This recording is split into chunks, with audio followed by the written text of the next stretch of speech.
আমি সর্বপ্রথমে সেই তথাগত অরহৎ সমুদ্রকে বন্দনা করছি। অতঃপর শ্রদ্ধাবান শ্রদ্ধাবতী উপাসক উপাসিকাদেরকে আমার মৈত্রীময় আশীর্বাদ জানাচ্ছি। শ্রদ্ধাবান উপাসক উপাসিকাগণ, আজকে একটা গুরুত্বপূর্ণ বিষয় নিয়ে আলোচনা করব, ধ্যানের বিষয়। আমরা অনেকেই জানি না, মুখস্থ বলে ফেলি, কিন্তু কি বলি তাও জানি না, সেটা অর্থও বুঝি না। প্রত্যেকদিন বলি কিন্তু সেই শব্দটা, তো সেই শব্দের ব্যাখ্যা বিশ্লেষণ আজকে বলবো। সুন্দর করে মনোযোগ দেবেন। যারা দুঃখমুক্ত হতে চান তারা বিশেষ করে মনোযোগ দিয়ে শুনবেন। অনেক দুর্লভ ধর্মদেশনা, একসময় হয়তো খুঁজলেও পাবেন না। তো শ্রদ্ধাবান উপাসক উপাসিকাগণ, বিদ্যা সারানা সম্পন্ন এই একটা বিষয় যে প্রত্যেকদিন আপনারা বন্দনায় বলেন, ত্রিরত্ন বন্দনা, ওখানে আছে এই শব্দটা বিদ্যা সারানা সম্পন্ন, এরকম শব্দটা, এই শব্দটার উপর আজকে আলোচনা হবে। খুব ভালো করে মনোযোগ দেন উপাসক উপাসিকা। কেমন? আপনাদের মধ্যে অনেকেই যারা বুদ্ধের প্রতি শ্রদ্ধাশীল, প্রত্যেক দিন সকাল সন্ধ্যা বুদ্ধের 9 গুণ বন্দনা জানেন, তাই না উপাসক উপাসিকা? প্রত্যেক দিন বুদ্ধের সামনে ইতি পিছু ভগবা রাহাং সাম্মা সম্বুদ্ধ বিদ্যা সারানা সম্পন্ন এরকম বলেন। এই বিদ্যা সারানা সম্পন্ন হচ্ছে আজকের আলোচ্য বিষয়। সুন্দর করে মনোযোগ দিয়ে শুনবেন, তাহলে বুঝতে পারবেন। আমরা বুদ্ধ বন্দনার সময় তার বিদ্যা ও আচরণকে বন্দনা করি, শ্রদ্ধার সাথে বন্দনা করি, সকাল সন্ধ্যা 2 বার করি। বৌদ্ধ পরিবার মাত্রেই উপাসক উপাসিকা সকলেই এই জানেন। বন্দনা করাটা খারাপ বলবো না, বন্দনা করাটা ভালো, কারণ এটা এক প্রকার সমত্ব ভাবনা, বুদ্ধের গুণগুলোকে স্মরণ করা। বুদ্ধের গুণগুলোকে স্মরণ করে অনেকে কিন্তু স্বর্গে বা সুগতি ভূমিতে বা মনুষ্য লোকালয়ে ভালো কুলে ভালো স্থানে জন্ম নিয়েছেন। কুশল চিত্ত, এটা একটা ভালো, সমস্যা নাই। ওইরকম করলে অনেক পুণ্য হয়। তা আমরা বুদ্ধানুস্মৃতি যে করতে বলা হয়েছে 40 প্রকার সমত্ব ভাবনার মধ্যে বুদ্ধের গুণ নিয়ে স্মৃতি চর্চা করা, সেটাও বুদ্ধানুস্মৃতি করা হচ্ছে। কিন্তু এখানে আজকের মূল বিষয়, আলোচনার বিষয়বস্তু হচ্ছে যে এটা যারা দুঃখমুক্তি হতে চান, আধ্যাত্মিক অর্থে কী হয় বা কিভাবে এটার অর্থ হতে পারে, সেটার ব্যাখ্যা আলোচনা করবে, সেটা ব্যাখ্যা করা হবে। আপনারা যারা দুঃখমুক্ত হতে চান, দুঃখমুক্তি চান, তাদের এই বুদ্ধ বন্দনাগুলো প্রত্যেক দিন আবৃত্তি করে করে থাকলে হবে না। আবৃত্তি করে করে থাকলে আপনাদের কর্তব্য শেষ হয়ে যায় না। যারা দুঃখমুক্তি হতে চান, দুঃখমুক্ত হতে চান তাড়াতাড়ি, অর্থাৎ দুঃখমুক্ত হতে চান, কিন্তু তারা এটা করতেই থাকেন। শুধু এগুলো করার মাধ্যমে আপনাদের কর্তব্য শেষ হয়ে যায় না, আরও করণীয় আছে আপনাদের, সেটাই বলতে চাচ্ছি। আবার বলতেছে বানতে বন্দনা করতে না, বলতেছে এরকম না, বন্দনা করলে করতে পারেন, কিন্তু এর বাইরেও গিয়ে আপনাদের যারা দুঃখমুক্ত হতে চান, দুঃখ আর সহ্য হচ্ছে না, অসহ্য যন্ত্রণা লাগতেছে এই দেহ ধারণ, তাদের আরও করণীয় আছে, আরও বিশেষ কিছু করতে হবে, সেটাই আজকে আলোচনা করতেছি। বুঝলেন? উল্টো বুঝবেন না, উল্টো বুঝলে আবার সমস্যা। যদি আপনারা বুদ্ধানুস্মৃতি এবং বুদ্ধের 9 গুণগুলো স্মরণ করেন, তাহলে আপনাদের সুখ শান্তি হবে, তাতে আপনাদের কোনো সন্দেহ থাকা উচিত নয়, সুখ শান্তি অবশ্যই হবে। কিন্তু সমস্যাটা হচ্ছে আপনারা বুদ্ধ বন্দনার পরে, অর্থাৎ এই বন্দনার ফলে আপনারা নির্বাণ কামনা করেন। আপনাদের ধারণা প্রার্থনা বা কামনার দ্বারা নির্বাণ পাওয়া যায়, অর্থাৎ আমি বুদ্ধের কাছে প্রার্থনা করে নির্বাণ চাইলে আমি নির্বাণ পেয়ে যাব, ও বুদ্ধ দুঃখ থেকে যেন মুক্ত হতে পারি। আসলে অনেকে দুঃখ মুক্তি মানে নির্বাণও চায় না, ওই শুধু শারীরিক যে মানসিক কষ্ট পাচ্ছে এগুলো থেকে মুক্তি চায়, নির্বাণ চায় না। এমনি সাংসারিক জীবনে কত কষ্ট পায় না, ওগুলো থেকে মুক্তি চায়, বানতে দুঃখ থেকে মুক্ত হতে পারি, এটা ওই দুঃখ থেকে মুক্ত হতে চাই। কিন্তু চিরমুক্তি, এই যে ভবচক্র থেকে মুক্তি, এটা কিন্তু চায় না এরকম। সে কারণে ওই শুধু সাময়িক এমনি শারীরিক নানা রকম সাময়িক যে কষ্ট পাচ্ছে ওখান থেকে মুক্তি চায় এরকম। তো যারা নির্বাণ কামনা করেন, আপনাদের ধারণা এটা হওয়া উচিত নয়। আপনাদের দেখি যে প্রায় সময় বিহারে বা ঘরে বুদ্ধাসনের সামনে বসে, কাছে বসে হাত জোড় করে বন্দনা করেন। আপনারা ভগবান বুদ্ধের বিদ্যা বা প্রজ্ঞা ও আচরণকে বন্দনা করেন। শুধু বন্দনা শেষে প্রার্থনা করেন যে আপনাদের বন্দনার ফলে যেন আপনারা নির্বাণ পান। প্রার্থনা করেন না বসে বসে? অনেকে করেন। তো যারা একটু বুঝেন, দুঃখ থেকে মুক্তি চায়, বলতে নির্বাণ সাক্ষাৎ করতে পারি মতো আশীর্বাদ করেন, এরকম এই পুণ্যের ফলে এরকম হয় করেন। তা আপনারা ভগবান বুদ্ধের প্রজ্ঞা ও আচরণকে পূজা করছেন, যার ফলে আপনাদের যেন নির্বাণ হয়, অর্থাৎ আপনারা যাতে নির্বাণ সাক্ষাৎ করতে পারেন এই জন্য ভগবান বুদ্ধের যে গুণগুলো ওগুলোকে পূজা করতেছেন, বন্দনা করেই চলেছেন ছোটবেলা থেকে। কত বড় 80, 90, 100 বছর পর্যন্ত বন্দনা করেই চলেছেন। বন্দনা করতে পারবেন না এ কথা আপনাদের বলছি না আমি, বারবার উল্টো বুঝবেন না, বারবার বলতেছি আমি। বন্দনা করেন, কিন্তু বন্দনার পরেও যারা দুঃখমুক্ত হতে চান তাদের আরও দায়িত্ব কর্তব্য আছে, সেটাই বলতেছি। আপনাদের বিশেষ করে বলতে চাই যে এই যে বিদ্যা চারণা, এটা বন্দনা করার জন্য নয়, এটা হচ্ছে আচরণের জন্য, বুঝলেন? উপাসক উপাসিকা, বন্দনা করলে যে আপনাদের কর্তব্য শেষ হয় তা নয়, আচরণই হচ্ছে প্রধান। বিদ্যা ও আচরণ বন্দনা করার জন্য নয়, নিজেদের মধ্যে বিদ্যা ও আচরণ উৎপন্ন করার জন্য, বুঝলেন উপাসক উপাসিকা? আমি বন্দনা করেই যাচ্ছি, আমি যে বিদ্যা আচরণ এই গুণগুলি নিজের মধ্যে একটুও আচরণ করছি না, সেটা কেমনে হলো? তো সেটাই বিদ্যা এবং আচরণ পুরো নিজের মধ্যে চর্চা করতে হবে, অনুশীলন করতে হবে। আসল কথা হচ্ছে আপনারা আচরণের স্থানে বন্দনা করতেছেন শুধু সারা জীবন। আচরণ যে করতে হবে সেটা অনেকে জানেনও না, অনেকে বুঝেনও না। কাজেই আপনারা ভালো করে বুঝে নেবেন কি বলতে চাচ্ছি। অর্থাৎ কাজের স্থানে আপনারা কথা বলছেন, কথা বলতে থাকলে কাজ করা হবে না কোনো দিনও, তাই না উপাসক উপাসিকা? কাজ করাই আমাদের বিশেষ দরকার। বিদ্যা ও আচরণ যেন নিজের মধ্যে উৎপন্ন হয় তার জন্য কাজ করে যাওয়া, বুঝলেন উপাসক উপাসিকা? ভুলে ক্রমেও মনে হয় আপনারা কোনো দিন এটা চিন্তাও করেননি বিষয়টা এরকম। আমি যা আজকে বলতেছি সেটা মনে হয় আপনারা ভুলে কোনোদিন চিন্তা করেননি, তাই না উপাসক উপাসিকা? আপনারা মনোযোগ দেবেন ভালো করে। কেমন উপাসক উপাসিকা? এখানে যে বিদ্যা চারণা, অর্থাৎ বিদ্যা হচ্ছে চোখের মতো আর আচরণ হচ্ছে পায়ের মতো। নির্বাণে যাওয়ার জন্য আমাদের দরকার হচ্ছে চোখ ও পা, তাই না উপাসক উপাসিকা? বিদ্যা হচ্ছে চোখের মতো আর আচরণ হচ্ছে পায়ের মতো। চোখে দেখে পা দিয়ে যেতে হবে। কোথায় যাবেন? নির্বাণে আর কি, বুঝলেন উপাসক উপাসিকা? যেভাবে চোখ দেখে বলবে পাটা সেভাবে যাবে, যেভাবে চোখ দেখবো পাটা সেদিকে যাবে, বুঝলেন? কাজেই বিদ্যা আচরণ, অর্থাৎ বিদ্যা ও আচরণ এই দুইটাই আমাদের থাকতে হবে। আচরণ বা পা আছে কিন্তু বিদ্যা বা চোখ নেই, তাহলে রাস্তা ভুল হবে। কারণ পা দেখতে পায় না, আর বিদ্যা বা চোখ আছে কিন্তু পা না থাকলে গন্তব্যস্থলে পৌঁছাতে পারবেন না, অর্থাৎ কে হাঁটবে, কে চলাচল করবে, তাই না উপাসক উপাসিকা? বিষয়টা এরকম। এখানে চক্ষু হচ্ছে নেতা আর পা হচ্ছে তার চাকর। তা যেভাবে চক্ষু বলবে সেভাবে পা চলবে।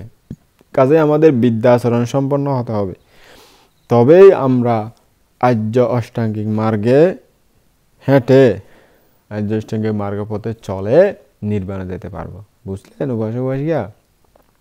বুদ্ধ বন্দনা করে নির্বাণে যেতে পারবেন না, তার কারণ হচ্ছে আপনাদের মধ্যে বিদ্যা ও আচরণ নেই। বুদ্ধ বন্দনা করে অন্য জায়গায় হতে যেতে পারবেন কুশল পুণ্যের কারণে, কিন্তু নির্বাণে যেতে পারবেন না। বন্দনা করে করে থাকলে কোনোদিন নির্বাণে যেতে পারবেন না। এর অর্থ হলো আপনারা অন্ধ ও কড়া, অর্থাৎ বিদ্যা আচরণ যার নেই, আঁধা এবং কড়া আর কি। কড়া ব্যক্তি কি করে রাস্তায় চলাচল করবে, কিভাবে রাস্তায় যাবে? যেতে পারবে? বয়সক বয়সিকা কোনোদিন যেতে পারবে না, কারণ পা তার নাই হাঁটার মতো। তাহলে আমাদের কি করতে হবে? বিদ্যা ও আচরণকে বন্দনা না করে আমাদেরও যেন সেই গুণ পূর্ণ হয় সেই ব্যবস্থা করতে হবে, তাই না বয়সক বয়সিকা? এই যে আজকের আলোচনাটিকে মনোযোগ দিয়ে শুনবেন, তা না হলে আপনাদের ক্ষতি হতে পারে, অর্থাৎ উল্টো বুঝে ফেলতে পারেন আপনারা। ভগবান বুদ্ধের পাওয়া গুণগুলোকে বন্দনা করে করে থাকলে হবে না শুধু, অর্থাৎ ভগবান বুদ্ধের এই গুণগুলোকে আপনারা প্রতিদিন বন্দনা করে থাকবেন না, তার গুণগুলো নিজের মধ্যে সৃষ্টি হয় মতো সেই জন্য চেষ্টা করবেন। কেমন উপাসক উপাসিকা? নিজেকে নিজের চোখ ও পা দিয়ে যেতে হবে, চলাচল করতে হবে আর কি নির্বাণের পথে, বুঝলেন উপাসক উপাসিকা?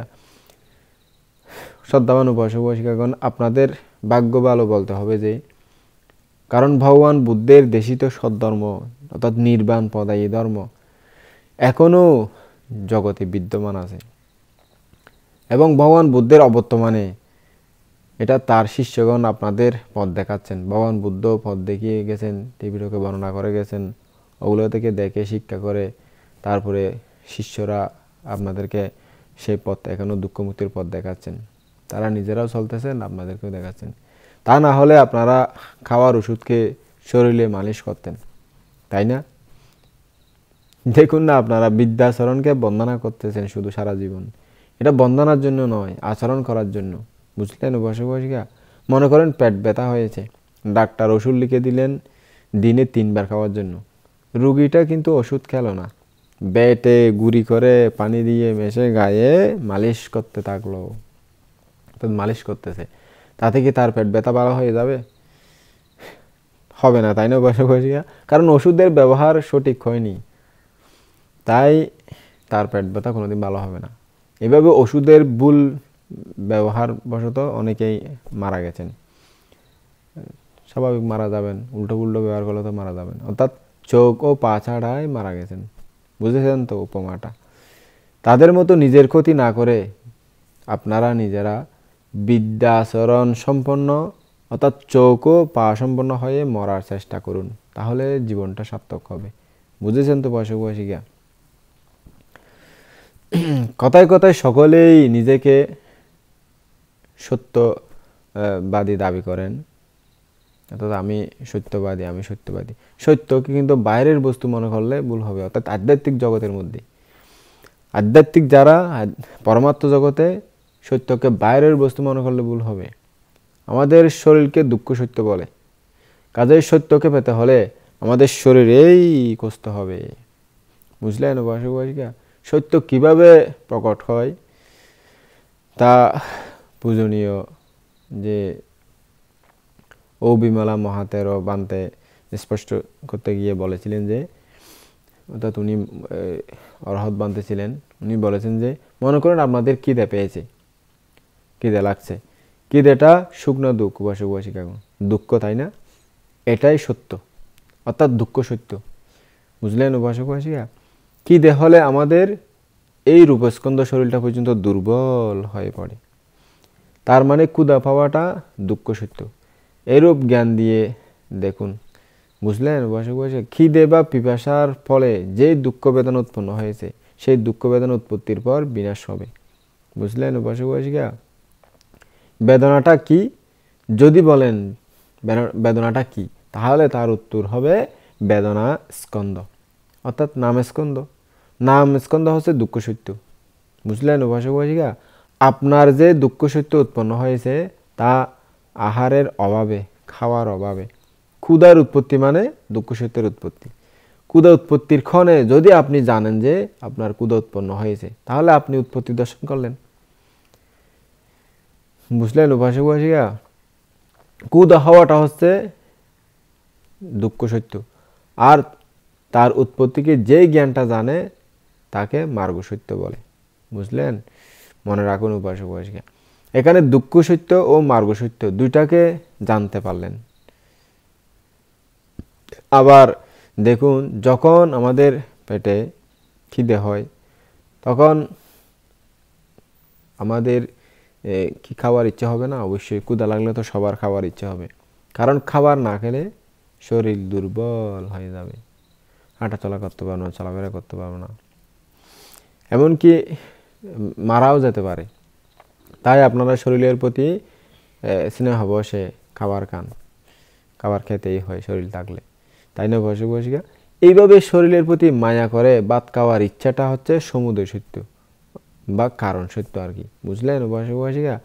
খাওয়ার ইচ্ছা যখন উৎপন্ন হবে, অর্থাৎ মনে যখন সেই ইচ্ছাটা আসবে, তখন জানবেন যে আপনার হৃদয় বস্তুতে সমুদয় সত্য বা কারণ সত্য উৎপন্ন হয়েছে। আবার উৎপত্তিটাকে যে জানে বা দর্শন করে তা হলো মার্গ সত্য বা মার্গ জ্ঞান। মনে রাখুন উপাসক উপাসিকা। কেমন? এখানে আমাদের বিশেষভাবে মনে রাখতে হবে যে ক্ষুধা হচ্ছে দুঃখ সত্য, ক্ষুধা হচ্ছে বা হওয়াটাকে যে জানে তা হলো মার্গ সত্য বা মার্গ জ্ঞান।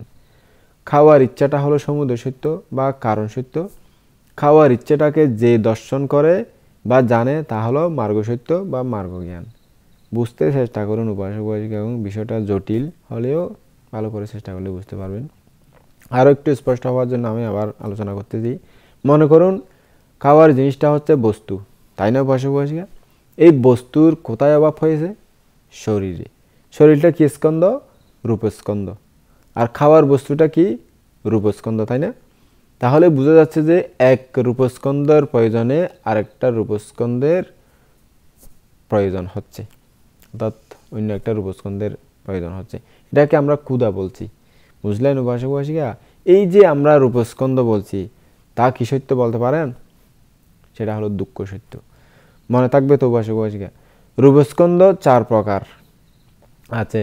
আপনাদের সুবিধার জন্য এখানে আমি বলে দিচ্ছি, ভালোভাবে মনোযোগ দেবেন। কেমন উপাসক উপাসিকা? রূপস্কন্দ যে দুঃখ সত্য তা আপনারা ভালো করে জানেন। রূপস্কন্দ পাঠাবি, আপ, তেজ, বায়ু, এই 4 প্রকার ধাতু একাত্তর মিলে তারপর রূপস্কন্দ হয়েছে। বুঝলেন উপাসক উপাসিকা? আমরা জানি যে পঞ্চস্কন্দ আছে, সেই পঞ্চস্কন্দ থেকে এক স্কন্দের নাম হলো রূপস্কন্দ। এই বিষয়ে আপনারা এখন জানতে পারলেন, কেমন না উপাসক উপাসিকা? এখন আবার যে নামস্কন্দ সেটা কিরকম? নামের অর্থ হলো চিত্ত চৈতসিক। নামের অর্থ কি উপাসক উপাসিকাগণ? চিত্ত আর চৈতসিক। বুঝলেন? নাম বা চিত্ত চৈতসিককে 4 ভাগে ভাগ করা হয়েছে আবার, অর্থাৎ 4 প্রকার নামস্কন্দ। নামস্কন্দ বা চিত্ত চৈতসিক স্কন্ধে আছে বেদনা স্কন্ধ, সংজ্ঞা স্কন্ধ, সংস্কার স্কন্ধ, বিজ্ঞান স্কন্ধ। এই স্কন্ধগুলোর অপর নাম হচ্ছে মন বা চিত্ত চৈতসিক। বুঝলেন উপাসক উপাসিকা? আপনাদের ভালোভাবে মনে রাখতে হবে যে চিত্ত চৈতসিক বা নামস্কন্ধগুলো একসাথে দুইটা উৎপন্ন হতে পারে না, অর্থাৎ নামস্কন্ধে দুইটা একসাথে উৎপন্ন হতে পারে না। কিদের উৎপত্তিকালে জানা জ্ঞানটা উৎপন্ন হতে পারে না। যখন জানা জ্ঞানটা উৎপন্ন হয় তখন কিদে আর থাকে না, কারণ কিদেটা বিনাশের পর জানা জ্ঞানটা তার স্থানে হয়ে গেছে, অর্থাৎ তার স্থানে এসে গেছে। এই জ্ঞানটাকে মার্গ সত্য বা মার্গ জ্ঞান বলে। তার মানে দুঃখ সত্যের বিনাশের পর মার্গ সত্য উৎপন্ন হয়। বুঝলেন উপাসক উপাসিকা? মার্গ জ্ঞানের কারণে দুঃখ সত্য উৎপন্ন হওয়ার সুযোগ পায় না। এর অর্থ হলো দুঃখ নিরোধা, অর্থাৎ দুঃখ নিরোধ। যখন দুঃখ সত্য আর উৎপন্ন হতে পারবে না তখন তাকে দুঃখ নিরোধ বলে জানবেন। মার্গ জ্ঞান এটাও জানতে পারে যে দুঃখ সত্য আর উৎপন্ন হবে না, তখন এটাকে দুঃখ নিরোধ সত্য বলে। এইভাবে চতুরার্য সত্য সবটাই এসে যাবে। চতুরার্য সত্য যখন সম্পূর্ণভাবে ভাবিত হবে তখন নিরোধ সত্য দেখতে পাবেন। নিরোধ সত্য স্থায়ী হলে নির্বাণ লাভ সম্ভব, অর্থাৎ নির্বাণ লাভ হয়ে গেল। নিরোধ সত্য যখন স্থায়ী হবে তখন নির্বাণ লাভ হলো। সেই জন্য আমাদের সত্য ও জ্ঞানকে পৃথক পৃথকভাবে জানতে হবে। বুঝলেন উপাসক উপাসিকা? আমাদের শরীর যে প্রতি মুহূর্তে পরিবর্তন হচ্ছে তাকে জানতে হবে আর কি। কেমন উপাসক উপাসিকা, এখানে শরীরটা হচ্ছে রূপস্কন্ধ এবং পরিবর্তনটা হচ্ছে অনিত্যতা, অর্থাৎ পরিবর্তনটা হলো অনিত্যতা, উদয় বিলয় আর কি। সেই অনিত্যতাকে যে জ্ঞানটা জানে তা হলো মার্গ জ্ঞান। মনে থাকবে তো উপাসক উপাসিকা। অর্থাৎ রূপস্কন্ধের উৎপত্তি ও বিনাশকে জানতে হবে, জানতে পারলে মার্গ জ্ঞান উৎপন্ন হলো। বুঝলেন উপাসক উপাসিকা?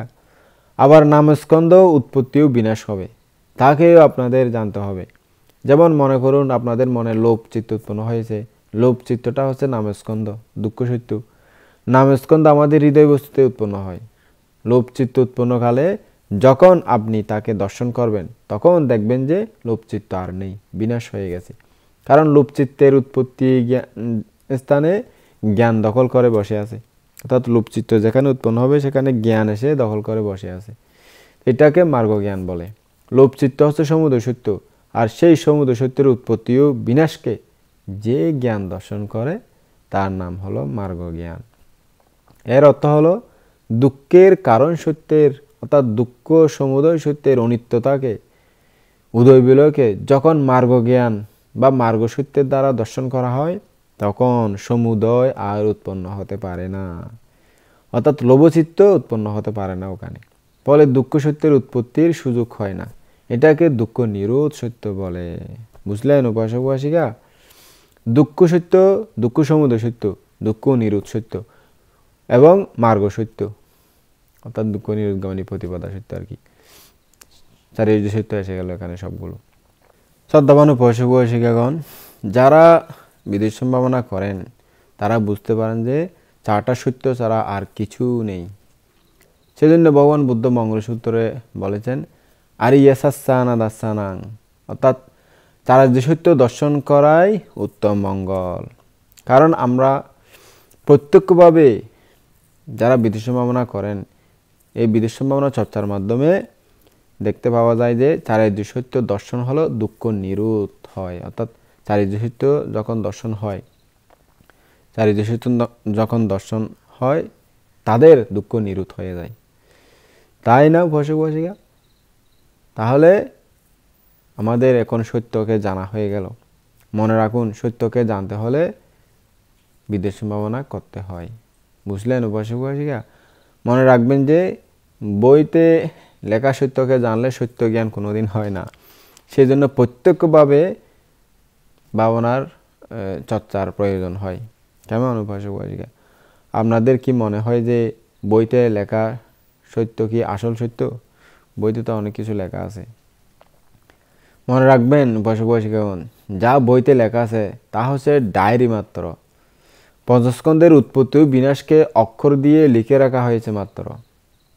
বুঝলেন উপাসক উপাসিকা? যাতে ভুলে না যায়, অর্থাৎ ভুলে না যাওয়ার জন্য ওই বইয়ের পাতায় লেখা হয়েছে। আগে পাথরে লেখা হতো, এখন বইয়ের পাতায় লেখা হয়েছে, বা মনে রাখতো এটা আর কি। মনে না থাকে সেজন্য এখন লেখা হয়ে গেছে সবগুলো। সেজন্য বইতে যে সত্য নেই শরীরে সে সত্য আছে। বুঝলেন উপাসক উপাসিকা? আপনারা জানেন যে বইতে পড়ে যা জ্ঞান আমাদের হয় তাকে পুঁথিগত বিদ্যা বলে। পুঁথিগত বিদ্যা বলা হয় সেই জ্ঞানকে, তাই না উপাসক উপাসিকা? ওই পুঁথিগত বিদ্যা অনেক লোকের থাকতে পারে, কিন্তু স্কন্দ জ্ঞান কয়জনেরই বা আছে বলুন তো উপাসক উপাসিকা? খুব কম সংখ্যক মানুষের কাছে আছে স্কন্দ জ্ঞান, আধ্যাত্মিক জ্ঞান। এই পুঁথিগত বিদ্যা সত্য জানার জন্য সাহায্য করে মাত্র, সে নিজে কিন্তু সত্য নয়। আসল সত্য জানতে হলে নিজের এই শরীরে এই পঞ্চস্কন্ধে কষতে হবে, তাই না উপাসক উপাসিকা? ভালো করে বুঝে নেবেন। বইতে লেখা হয়েছে বা বইতে লেখা আছে, ত্রিপিটক শাস্ত্রে বইতে লেখা হয়েছে দুঃখাং তেবুমাখাং বাট্টাং তানহা সামুদায় বারে নিরোধা নামা নিব্বানাং মাগ্গো লোকোত্তারো মাতো। বইতে এভাবে লেখা হয়েছে। এর অর্থ হলো ত্রিভুবনে সংবর্তিত আবর্তন হচ্ছে দুঃখ সত্য। তৃষ্ণাকে কারণ বা সমুদয় সত্য বলা হয়। দুঃখ নিরোধের নামই নির্বাণ সত্য। মার্গ সত্যকে লোকোত্তর বলা হয় বা মনে করা হয়। মনে রাখবেন উপাসক উপাসিকাগণ, কামভূমি, রূপভূমি ও অরূপভূমি এই ত্রিলোক আবর্তিত হওয়াকে দুঃখ সত্য বলে। কামভূমিতে উৎপন্ন চিত্ত চৈতসিকগুলোকে কামভূমক বলে, রূপভূমিতে উৎপন্ন চিত্ত চৈতসিকগুলোকে রূপভূমিক বলে এবং অরূপভূমিতে উৎপন্ন চিত্ত চৈতসিকগুলোকে অরূপভূমিক বলে। এই ত্রিভূমিতে উৎপন্ন ধর্ম স্বভাবসমূহ আবর্তনের মধ্যে থাকবে, তাই এটা দুঃখ সত্য, অর্থাৎ ভবচক্রের ভিতরের মধ্যে থাকবে, এই দুঃখ সত্য। এগুলোকে লৌকিক ধর্ম বলে জানবেন উপাসক উপাসিকা, বুঝলেন?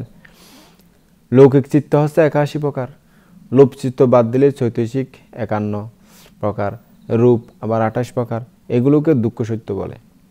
মূল লোভ চিত্ত 8 প্রকার। সহজাত তৃষ্ণাকে সমুদয় সত্য বলে। নির্বাণ হচ্ছে নিরুৎ সত্য। মার্গ চিত্ত 4 প্রকার।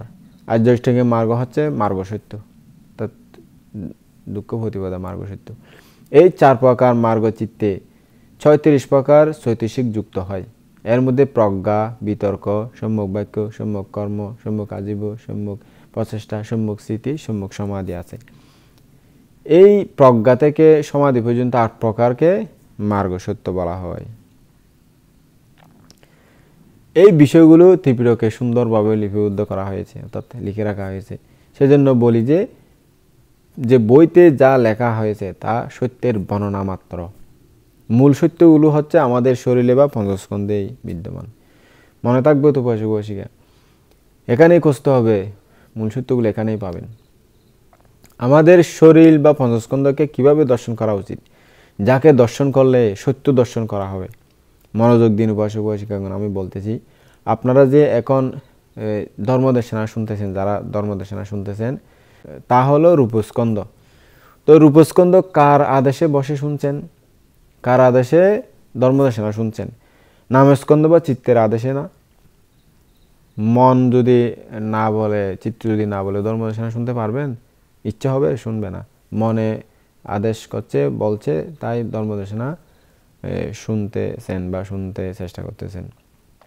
এরকম আমাদের জানতে হবে, এরকম বুঝে নেবেন আপনারা, বুঝলেন উপাসক উপাসিকা? আপনাদের কে ধর্মদেশনার জন্য উৎসাহ যোগাচ্ছে, কে এই ধর্মদেশনায় ধরে রেখেছে, তার মানে এখানে আদেশকারী ও বাহক দুজনেই আছে, অর্থাৎ নামস্কন্ধ ও রূপস্কন্ধ। আদেশকারী হচ্ছে নামস্কন্ধ বা চিত্তস্কন্ধ বা মন, আর কামলা বা আদেশ বাহক হচ্ছে রূপস্কন্ধ, মহাভৌতিক এই দেহটা আর কি। তাহলে দেখা যাচ্ছে যে আমাদের ধারণা ভুল, কারণ আমরা ভেবেছিলাম যে যারা বসে যে এই ধর্মদেশনাগুলো দিচ্ছে বানতে, সেগুলো যারা শুনতেছে তারা স্ত্রী, তারা পুরুষ, তারা নারী, তারা অমুক, তারা সমুক। কিন্তু পরীক্ষা করে দেখার পর দেখা গেল যে তারা স্ত্রী বা পুরুষ নন। আধ্যাত্মিকতে এরা হচ্ছে নাম স্কন্ধ এবং রূপস্কন্ধ, তাই না উপাসক উপাসিকা? এইরকম দর্শনই নির্বাণে নিয়ে যেতে পারবে আপনাদেরকে, বুঝলেন উপাসক উপাসিকা? নামস্কন্ধ ও রূপস্কন্ধ লিখলে লম্বা হয়, তাই এটাকে সংক্ষেপে নামরূপ লেখা হয় আর কি। মনে থাকবে তো? এইভাবে যদি আপনারা দেখতে পারেন, তাহলে নাম ও রূপ যে কথা বলছে তা শুনতে পাবেন, বুঝলেন উপাসক উপাসিকা? নাম রূপ কিন্তু আমাদের মতো বড় বড় শব্দ করে গলা ফাটিয়ে কথা বলবে না, মনে রাখবেন উপাসক উপাসিকা। খুব আস্তে বলবে, তার কথা শুনতে হলে কান খাড়া করে মনোযোগ দিয়ে বিশেষভাবে আমাদের শুনতে হবে, বিশেষভাবে ভাবনা করতে হবে, একাগ্র মনে শুনতে হবে আর কি।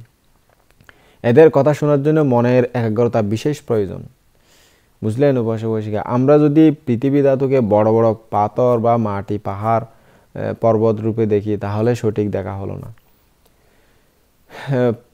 জল ধাতুকে যদি আমরা নদীর জল, সমুদ্রের জল রূপে দেখি, বা তেজ ধাতুকে যদি আমরা আগুনের শিখা, দাবানল রূপে দেখি, আবার বায়ু ধাতুকে যদি আমরা ঝড় তুফান এই রূপে দেখি, তাহলে আমাদের সঠিক দেখা হলো না, বুঝেছেন? এরকম দর্শন নির্বাণে যাওয়ার জন্য উপযুক্ত দর্শন নয়, মনে রাখবেন উপাসক উপাসিকা। রূপস্কন্ধ ও নামস্কন্ধের স্বভাব ধর্মতাই হচ্ছে অনিত্যতা। তাদের স্বভাব ধর্মতাকে একাগ্র মনে যদি আপনারা দেখেন, তাহলে দেখতে পাবেন যে উৎপত্তি আর বিনাশ। এই জাতীয় দর্শন যদি আপনারা পান তাহলে বুঝবেন যে আপনারা নির্বাণে যাওয়ার জন্য দর্শনটা পেয়েছেন। এভাবে নাম ও রূপের স্থূলাকারকে দর্শন করে তার অনিত্যতাকে দর্শন করতে চেষ্টা করুন। বুঝলেন উপাসক উপাসিকা? নাম ও রূপ হচ্ছে অত্যন্ত সূক্ষ্ম। কেমন সূক্ষ্ম তা আপনাদের বলতেছি, শুনুন। মনে করুন তাপধাতু, তেজধাতু বা তাপকে আমরা গরম বলি সাধারণত। গরম ও রূপ, রোদে চললে আমাদের গরম অনুভব হয়, আবার গাছের ছায়া এলে ঠান্ডা অনুভব হয়। গরম থেকে ঠান্ডা, অর্থাৎ গরম রূপটা বিনাশ হয়ে ঠান্ডা রূপটা এসেছে। আবার গরমের সময় বাতাস এলে ঠান্ডা অনুভূত হয়। বায়ুধাতু অর্থাৎ বাতাস ও রূপ, বায়ুধাতু রূপ আর কি, অর্থাৎ তেজধাতু থেকে বায়ুধাতু। এর মানে গরম বা তেজধাতু বিনাশের পর বায়ুধাতু বা বাতাস উৎপন্ন হয়েছে আর কি। তাহলে আমরা দেখতে পাচ্ছি যে উৎপত্তি ও বিনাশ ওখানেও, আবার বিনাশের পর উৎপত্তি। আবার যদি আপনারা বিদেশ সম্ভাবনা না করেন তাহলে এই পথেই চলবেন, চলতেই থাকবেন। বুঝেছেন উপাসক উপাসিকা? আর যারা বিদেশ সম্ভাবনা করেন তাদের কিন্তু এরূপ হবে না, তাদের হবে উৎপত্তি ও বিনাশ। বিনাশের পর মার্গ জ্ঞান উৎপন্ন হবে। মার্গ জ্ঞান উৎপত্তির কারণে তেজধাতু ও বায়ুধাতু উৎপন্ন হবে না, যেহেতু মার্গ জ্ঞানটা স্থান দখল করে বসে আছে। নাম ও রূপের উৎপত্তি ও বিনাশকে খালি এই চর্মচোখ দিয়ে দেখতে পাবেন না আপনারা। সূক্ষ্ম বস্তুকে জ্ঞান দিয়ে দর্শন করতে হয়। যেমন ওই জীবাণুগুলোকে আমরা খালি চোখে দেখি না, অণুবীক্ষণ যন্ত্র দিয়ে দেখলে তখন দেখা যায় জীবাণুগুলো। খালি চোখে এগুলো দেখা যায় না, ওই অত্যাধুনিক যন্ত্র দিয়ে দেখতে হয়। তো এটাও এই যে নাম রূপের যে উদয় বিলয়, এগুলো অনেক সূক্ষ্ম বিষয়, এগুলোকে সহজে দেখা যায় না। এগুলো জ্ঞান দিয়ে দেখতে হবে, সমত বা একাগ্রতা ক্রমে এগুলোকে দেখতে হবে, খালি চোখে এগুলো দেখতে পাবেন না। তো জ্ঞান দিয়ে এই উদয়বিলয়কে দর্শন করতে হবে। তাই মার্গ জ্ঞান আমাদের প্রয়োজন। বুঝলেন উপাসক উপাসিকা? মার্গ জ্ঞান দিয়ে উৎপত্তি ও বিনাশকে দেখা যায়। তাহলে আমরা এখন বুঝতে পারলাম যে রূপের উৎপত্তি ও বিনাশ এবং নামের উৎপত্তি ও বিনাশ অত্যন্ত সূক্ষ্ম। এদের দেখতে হলে আমাদের মার্গ জ্ঞান প্রয়োজন। বুঝলেন উপাসক উপাসিকা? মার্গ জ্ঞানের নাম শুনে ভয় পাবেন না। যে জ্ঞানটা নাম ও রূপের উৎপত্তি ও বিনাশকে দর্শন করে বা জানে তাকে মার্গ জ্ঞান বলা হয়। অর্থাৎ এটা লোকীয় মার্গ জ্ঞান আর কি। ফল পাননি এখনো, মার্গফল লাভ করেনি। এটা হলো মার্গে চলার যে মার্গ, যেটা রাস্তা চলার যে জ্ঞান, সেটা পেয়েছেন আর কি। মনে করুন আপনারা উৎপত্তি ও বিনাশকে দেখতে পাচ্ছেন, তখন বুঝবেন যে আপনাদের সত্য দর্শন হয়েছে। এটাকে যথাভূত জ্ঞান বলে। যথাভূত জ্ঞানের অর্থ হচ্ছে সম্যক দৃষ্টি, সম্যক সংকল্প, সম্যক ব্যায়াম, সম্যক স্মৃতি ও সম্যক সমাধি। এটাকে পঞ্চমার্গ বলা হয়, পঞ্চাঙ্গ মার্গ আর কি, পঞ্চাঙ্গ মার্গ বলা হয় এটাকে বিদর্শন জ্ঞানও বলা হয় আবার, অর্থাৎ মার্গ জ্ঞান। বুঝলেন উপাসক উপাসিকা? এটাই মার্গ জ্ঞান। সত্য দর্শনের জন্য 5 প্রকার মার্গের প্রয়োজন হয়, তা আপনারা এখন জানলেন, বুঝতে পারলেন। মার্গ জ্ঞান পাওয়ার অর্থ হলো আপনাদের জীবনের কৃত্য প্রায় শেষ হওয়া, অর্থাৎ পরম শান্তি নির্বাণ পাওয়া। মনে থাকবে তো উপাসক উপাসিকা? আপনারা সুন্দর করে করতে থাকলে তাহলে আপনাদের জীবন ধন্য হয়ে যাবে। রূপস্কন্ধ প্রতি মুহূর্তে বিকার অথবা নষ্ট হচ্ছে। রূপস্কন্ধ কিভাবে বিকার ও নষ্ট হয় এরকম যদি আপনারা জিজ্ঞেস করেন তাহলে বলতে হবে যে তাপধাতু ঠান্ডা হওয়ার পর গরম হয় এবং গরম ধাতু উৎপন্ন ও বিনাশ হয়। গরমটা বিনাশ হলে ঠান্ডার উৎপত্তি ঘটে। আবার এখানে বুঝার জিনিস হলো গরমটা ঠান্ডাকে জন্ম দেয়নি। যদি আপনারা বলেন যে ঠান্ডা থেকে গরমের উৎপত্তি এবং গরম থেকে ঠান্ডার উৎপত্তি, তাহলে শাশ্বত দৃষ্টি হয়ে যাবে। বুঝলেন উপাসক উপাসিকা? মনে রাখবেন যে ঠান্ডা হওয়া রূপটা তার স্থানে বিনাশ হয়, গরম হওয়ার জন্য এক ফোঁটাও অতিক্রম করে না। অর্থাৎ সম্পূর্ণরূপে ঠান্ডার বিনাশ হয় সেই স্থানে, অর্থাৎ সেই স্থানে, যে স্থানে উৎপন্ন হয় সেই স্থানে বিনাশ হয় ঠান্ডাটা। বিনাশ হলে ওই স্থানটা শূন্য হয়, সেই শূন্য স্থানে গরমের আবার উৎপত্তি হয়। গরমও তার স্থানেই, অর্থাৎ যেখানে উৎপত্তি হয় সেখানে বিনাশ হয়, তারপরে ঠান্ডার উৎপত্তি হয়। মনোযোগ দিয়ে দেখুন, আপনারা সুন্দর করে মনোযোগ দিয়ে দেখলে বুঝতে পারবেন কেমন উপাসক উপাসিকা। একইভাবে বেদনা, চোখে উপেক্ষা বেদনা উৎপন্ন হয় এবং তা চোখের মধ্যে বিনাশ হয়। উপেক্ষা বেদনা কান, নাক, জিহ্বায়, শরীরে উৎপন্ন হয়, সেখানে বিনাশ হয়। শরীরেও সুখ বা দুঃখ বেদনা উৎপন্ন হয়, সেখানে বিনাশ হয়। বুঝলেন উপাসক উপাসিকা? এই পর্যন্ত রূপস্কন্ধ বেদনাস্কন্ধগুলো উৎপন্ন হয়ে বিনাশ হয়ে যাওয়া সম্বন্ধে আমাদেরকে বর্ণনা করা হলো।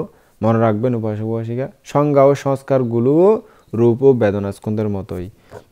যেহেতু এই সংজ্ঞা সংস্কার স্কন্ধ নিয়ে ভাবনা হয় না, সেগুলো নিয়ে আলোচনা করার দরকারও নেই, তাই এখন এগুলো নিয়ে আলোচনা করা হচ্ছে না। তো এখন এরপরে যে বিজ্ঞান স্কন্ধ আছে, সেই বিজ্ঞান স্কন্ধ সম্পর্কে একটু আলোচনা করব। ভালো করে বুঝে নেবেন, শুনবেন কেমন উপাসক উপাসিকা। নাম স্কন্ধগুলো কারণবশত উৎপন্ন হয়, আবার বিনাশপ্রাপ্ত হয়, অদৃশ্যে উৎপন্ন হয় এবং বিনাশ হয়ে যাওয়াটাকে মাত্র দেখা যায়। যেমন আকাশে বিদ্যুৎ উৎপত্তির মতো, অর্থাৎ যে বিজলি উৎপন্ন হয়, বিজলি মারে, সেরকম উৎপত্তি ও বিনাশ, এটাকে পালিতে বলা হয়েছে আদাস্সানা তো আয়ান্তি বাগ্গা গাচ্ছান্তু দাস্সানাং বিদ্যুৎপাদ বা আকাশে উপাজ্যান্তি বায়ান্তি যা। তার চিত্ত জমকের মধ্যেও বলা হয়েছে যে চিত্তের উৎপত্তিকালে তার বিনাশকাল নয়, তার বিনাশকালটাও আবার উৎপত্তির সময় নয়। আবার উৎপত্তি ও বিনাশ হয়ে যাওয়া নাম ও রূপগুলোও কি আবার পুনরায় উৎপত্তি ও বিনাশ হবে? এরকম যদি জিজ্ঞেস করেন তাহলে বলতে হয় এরূপও নয়। তার মানে এই দেশন অনুযায়ী ধরে নিতে পারি যে এখানে উৎপত্তি এবং এখানেই বিনাশ, তাই না উপাসক উপাসিকা? তাহলে এটাকে অজর অমর শাশ্বত বলতে পারবেন আপনারা? কোনোদিন পারবেন না। অনেকে মনে করেন যে বিনাশ হয়ে যাওয়া নাম রূপটাই আবার উৎপত্তি বিনাশ হয়, অর্থাৎ একই চিত্ত বা একই পঞ্চস্কন্ধ বিনাশ করে সেটাই আবার উৎপত্তি বিনাশ হয়। এভাবে নিলে শাশ্বতবাদ হবে। তার মানে আপনাদের উৎপত্তি ও বিনাশের জ্ঞান এখনো হয়নি বলে আপনারা বুঝতে পারবেন, জানবেন। বুঝলেন উপাসক উপাসিকা? এটাকে পালিতে বলা হয়েছে আইয়াং উপাজ্জাতে চিত্তাং আইয়াং চিত্তাং নিরুজ্জাতি আবিসি মানুষাম্বান্ধ না দিশোত বা বাত্তাতি। অর্থাৎ অন্য এক চিত্ত উৎপন্নকালে অন্য চিত্ত নিরুদ্ধ হয়, অবিচ্ছিন্ন নদীর স্রোতের মতো চলতেই আছে। আগেই অনেকবার বলা হয়েছে যে দুইটা চিত্ত একসঙ্গে উৎপন্ন হতে পারে না।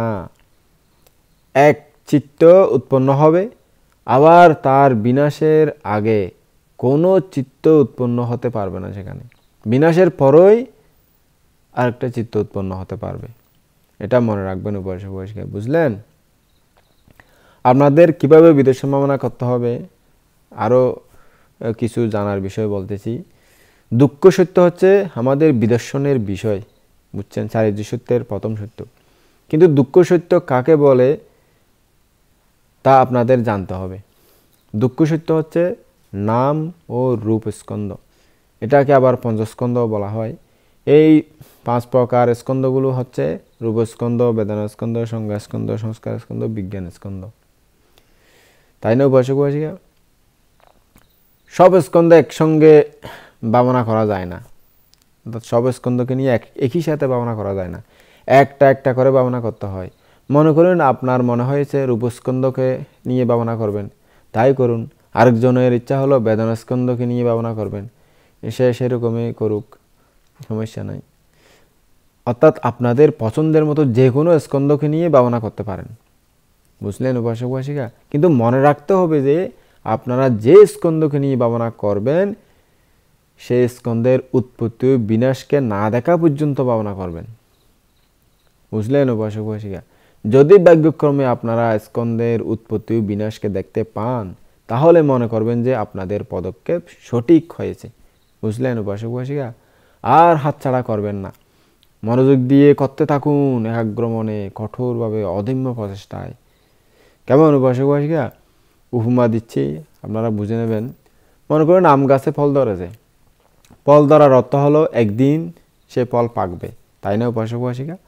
আম পাকার জন্য যেমন হাত জোর করে প্রার্থনা করতে হয় না, পাকুক পাকুক আম পাকুক আম পাকুক, তেমনি বিদর্শন জ্ঞান দিয়ে দুঃখ সত্যের উৎপত্তি ও বিনাশকে দর্শন করলে নির্বাণের জন্য প্রার্থনা আর করতে হবে না প্রত্যেক দিন বারবার। অর্থাৎ আপনারা পাবেনই, প্রার্থনা না করলেও পাবেন। যেমন ভোরবেলায় আলোর কিরণ দেখা দিলে অনুমান করা যায় যে সূর্যোদয় অবশ্যম্ভাবী, অর্থাৎ সূর্য অবশ্যই উঠবে। ঠিক সেরূপ বিনাশকে দর্শন করলে দুঃখ মুক্তির উদয় হবেই হবে। বুঝলেন উপাসক উপাসিকা? তাড়াতাড়ি বা ধীরে ধীরে এটা মাত্র পার্থক্য। কেউ একটু তাড়াতাড়ি পায়, কেউ একটু ধীরে ধীরে পায়, এটাই। এভাবে ক্রমপর্যায়ে ভাবনা করতে থাকলে বিদর্শন জ্ঞান পরিপক্ক হয়ে আসবে।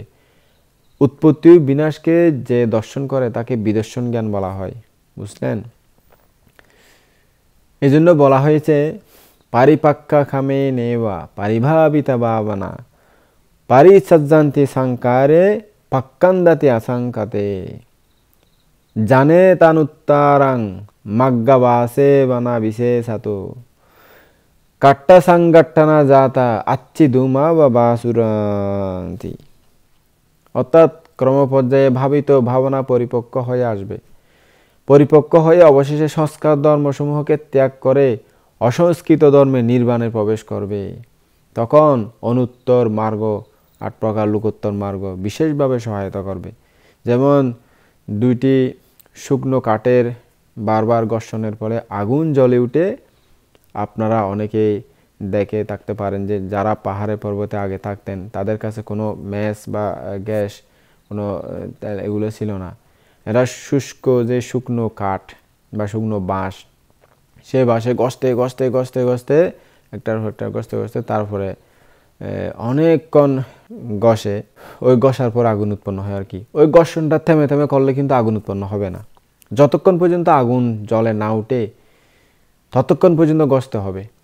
ঠিক সেরূপ আপনাদেরও অবিচ্ছিন্নভাবে ভাবনা করতে হবে। 5 প্রকার লৌকিক মার্গ দিয়ে উৎপত্তি ও বিনাশকে দেখতে থাকুন। পরিপক্ক যখন হয়ে আসবে তখন আপনারা উৎপত্তিকে দর্শন না করে শুধুমাত্র বিনাশকে দেখতে পাবেন। অর্থাৎ যখন আপনাদের সমাধি বাড়বে, একাগ্রতা বাড়বে, তখন উৎপত্তিকে দর্শন না করে তখন শুধু বিনাশ দেখতে পাবেন। বিনাশ বিনাশ, অনিত্য অনিত্য দেখতে পাবেন।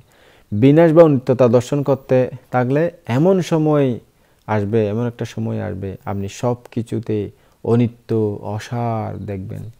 এটাকে নিবৃত্তি বলে। এরকম দর্শন হলে আপনার সংস্কার ধর্মে বিরাগ উৎপন্ন হবে। বিরাগের পর বিমুক্তি আসবে। তখন বুঝবেন যে আপনার লোকোত্তর মার্গ অর্জন হয়েছে। এভাবে লৌকিক বিদর্শন মার্গ থেকে লোকোত্তর বিদর্শন মার্গে উন্নীত হবে, ওখানে লোকোত্তর মার্গ অর্জন হবে। বুঝলেন উপাসক উপাসিকা? তবে লোকোত্তর মার্গে উন্নীত হওয়া এত সহজ ব্যাপার নয়। যতটা আমি মুখে বলে দিচ্ছি তত সময়ের মধ্যে সহজে পেয়ে যাবেন এরকম মনে করবেন না। যেমন জঙ্গলে খায় আর জঙ্গলেই ঘুমায়, এমন দুষ্ট গাভীর বাচ্চাকে ধরাও বড় কঠিন। ওই বাছুরের মাকে ধরে শক্তভাবে বাঁধতে হয়, তারপর বাছুরকে শক্তভাবে ধরে দুধ খাওয়াতে হবে, তারপর আপনারা দুধ দহন করে খেতে পারবেন।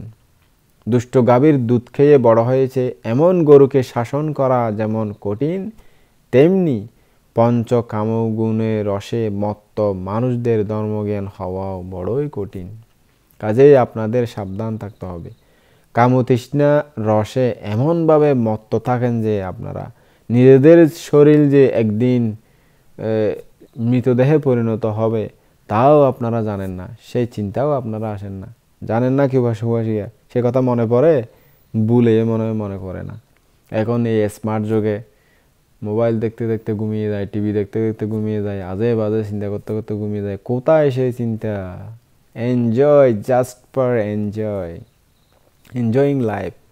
লাইফকে এনজয় করো, এনজয়। সেই চিন্তা করার সেই সময় কোথায়? একদিন যে আপনারা 4 জনের কাঁধে চড়ে বা গাড়িতে করে শ্মশানে চলে যাবেন, ওখানে আগুন দিয়ে যাবে, মাটি দেওয়া যাবে, যে কোনো একটা করে ওই শরীরকে শেষ করে দেবে, সেই চিন্তা কোনোদিন আসে না, ভুলেও আসে না।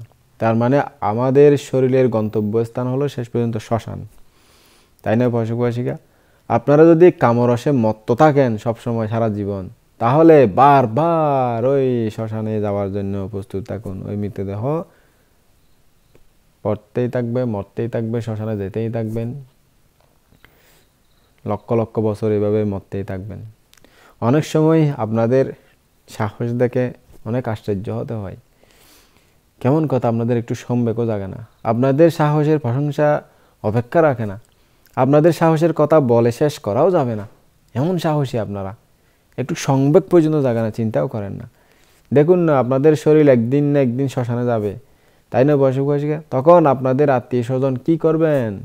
হাউ মাউ করে কাঁদবে। আপনার নিজের তো মরার ভয় নেই, তার উপর আত্মীয় স্বজনদের যে দুঃখ হচ্ছে, তারা যে কান্নাকাটি করবে, হাউমাউ করবে, বুক চাপড়িয়ে কাঁদবে, তাদের প্রতিও আপনাদের কোনো চিন্তা নেই। সেই দিকে আপনারা ভ্রুক্ষেপ করেন না, দেখেনও না, চিন্তাও করেন না, দয়াও নেই আপনাদের তাদের প্রতি, আমাদের আত্মীয় স্বজন ছেলে মেয়েদের প্রতি। একবার মরে যে আত্মীয় স্বজনদের দুঃখ সমুদ্রে ভাসিয়েছেন, তাদেরকে বাঁচতে হয়েছে দুঃখ সাগরে, তাতে আপনার পেট ভরেনি, মন ভরেনি, আরও মরতে চান, এবং মা বাবা স্ত্রী পুত্রদের কষ্ট দিতে চান, তাদেরকে আবারও কাঁদাতে চান। এটা কি কাজ হলো? এটা কি জ্ঞানের কাজ? এটা জ্ঞানের কাজ না। আপনারা মন্দিরে বিহারে গিয়ে প্রার্থনা করে থাকেন যে জন্ম জন্মান্তর যেন আমার আয়ু দীর্ঘ হয়, করেন না বয়সিকা? কোনো একটা দান দিয়ে, কোনো একটা বিহারে বুদ্ধের আসনের প্রার্থনা করে, পান্তে আমার আয়ু যেন দীর্ঘ হয়, করেন তো সবাই। আবার দেবলোক ব্রহ্মলোকের সুখ শান্তিও অনেকে প্রার্থনা করেন, তাই না ভাষিকা? দেবলোক ব্রহ্মলোক কামনার অর্থ হলো মানুষের এই ছোট ছোট শরীর যে ভালো লাগে না, দেবতাদের বড় বড়, ব্রহ্মাদের বড় বড় শরীর চাই, অর্থাৎ মৃতদেহ বড় বড় চাই আর কি, এরকম কামনা করেন আর কি, বুঝলেন ভাষিকা? ইয়া বা নিব্বানা পাত্তিয়া, অর্থাৎ যতদিন নির্বাণ না যায় ততদিন যেন এই সুখগুলো পেয়ে পেয়ে থাকি। লম্বা আয়ু মানে লম্বা রোগে কষ্ট পাওয়া আর কি, শরীর যতদিন থাকবে লম্বা তত কষ্ট। তো আমি একজন বুড়ি 15-20 বছর হয়েছিল, তো ওনাদেরকে দেখি, আমার পাশে ছিল আর কি এক সময়, এখন মারা গেছে।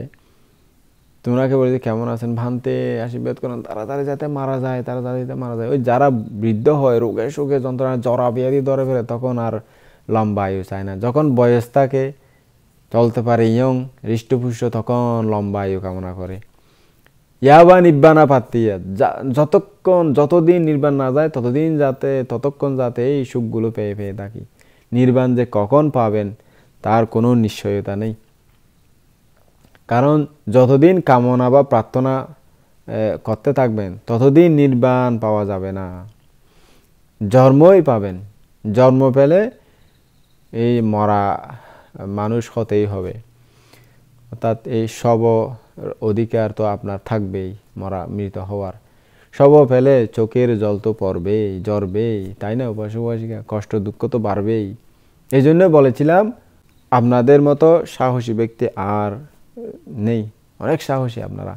মরার সবও কিন্তু নানা রকম আছে, যেমন অস্ত্রের আঘাতে ক্ষত বিক্ষত মৃতদেহ, গুলির আঘাতে ক্ষত বিক্ষত মৃতদেহ, গাড়ি ঘোড়ার আঘাতে ক্ষত বিক্ষত মৃতদেহ, দুর্ঘটনায় বিচ্ছিন্ন হাত পা মাথা থেতলে গেছে এরকম মৃতদেহ, বোমার আঘাতে, গ্রেনেডের আঘাতে ছিন্ন ভিন্ন মৃতদেহ, শরীরের পচা মাংস, শরীরের বিচ্ছিন্ন অংশ, হাত পা অ্যাক্সিডেন্ট হয়ে কেটে চিরে ছাড়কার পরে পানিতে ফেলে দিয়েছে, পচা মাংস দুর্গন্ধ বের হয়।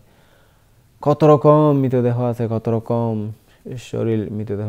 তো বয়সী আপনারা কিরকম মৃতদেহ চান? এই যে তখন বললাম এরকম মৃতদেহ নানা রকম। এখন তো মানুষ কেটে কেটে টুকরো করে পানিতে ফেলে দেয়, বস্তা বেঁধে ফেলে দেয় এবং সিমেন্টের মধ্যে ডালাই দিয়ে দেয়, পাকা ঘরের মধ্যে একেবারে সেফটি ট্যাঙ্কে ঢুকিয়ে দেয়, কত রকম কবরে দেখি কত রকম মৃতদেহ। তো কীরকম মৃতদেহ আপনারটা চান? আপনি চান উপাসক কীরকম চান বলুন তো? যদি না চান তাহলে আপনাদেরকে বিদেশ সম্ভাবনা করতে হবে, বুঝলেন উপাসক উপাসিকা? যতদিন কামনা বা তৃষ্ণা থাকবে ততদিন আপনি নিজের এই মৃতদেহ পাবেনই, নিজের এই শবও পাবেন। কারণ তৃষ্ণা ও তার সহজাত অবিদ্যা হচ্ছে এই শরীর সৃষ্টির প্রধান কারিগর, অর্থাৎ এই সবের কারণ, দেহ সৃষ্টির কারণ। বুঝলেন উপাসক উপাসিকা? আপনারা আমার কথাগুলোকে একটু কর্কশ মনে করলেও আপনাদের একদিন না একদিন যে কোনো একটা শব বা যে কোনো এক প্রকার মৃতদেহ তো পাবেনই। আপনার শরীর একদিন না একদিন যে কোনো এক প্রকার ভাবে মরবেই, মৃত শরীর পাবেনই। কাজেই কামনা বাসনা শেষ করে বিদেশ সম্ভাবনা করুন, যাতে অশ্রু জলে আত্মীয় স্বজনদের বিদায় দিতে না হয়, জন্ম জন্ম এরকম নানা রকম শব পেতে না হয়, মৃতদেহ পেতে না হয়, দুঃখ যাতে সমাপ্ত হয়, দুঃখ যাতে আর পেতে না হয়। শুধু আমরা বলি দুঃখ আমার ভালো লাগে না, দুঃখ থেকে মুক্তি চাই, ওই মুক্তির পথে চলি না। আমরা মনে করেন এখানে আমার একটা অমুক দেশে ভালো একটা সুন্দর দেশ, যেখানে সুখ শান্তিতে ভরা একটা এলাকা, ওখানে যেতে চাই, কিন্তু আমি এক পাও হাঁটছি না, তো ওখানে কীভাবে পৌঁছাতে পারবো না। সুতরাং যেখানে দুঃখ নাই সেখানে যদি আপনারা যেতে চান তাহলে আপনারা অবশ্যই বিদেশ ভ্রমণ করুন। যারা দুঃখ তাড়াতাড়ি শেষ করতে চান, যাদের দুঃখ অসহ্য হয়েছে, তারা দুঃখ মুক্তির পথে এগিয়ে যান, এগিয়ে দুঃখ শেষ করে মুক্তি পেয়ে যান। যত তাড়াতাড়ি মুক্তি ততই সুখ শান্তি। আপনারা এই সুখের পথে এগিয়ে যান, এই কামনা করে আজকের মতো ধর্ম আলোচনা এখানে সমাপ্ত করলাম। জগতের সকল প্রাণী সুখী হোক।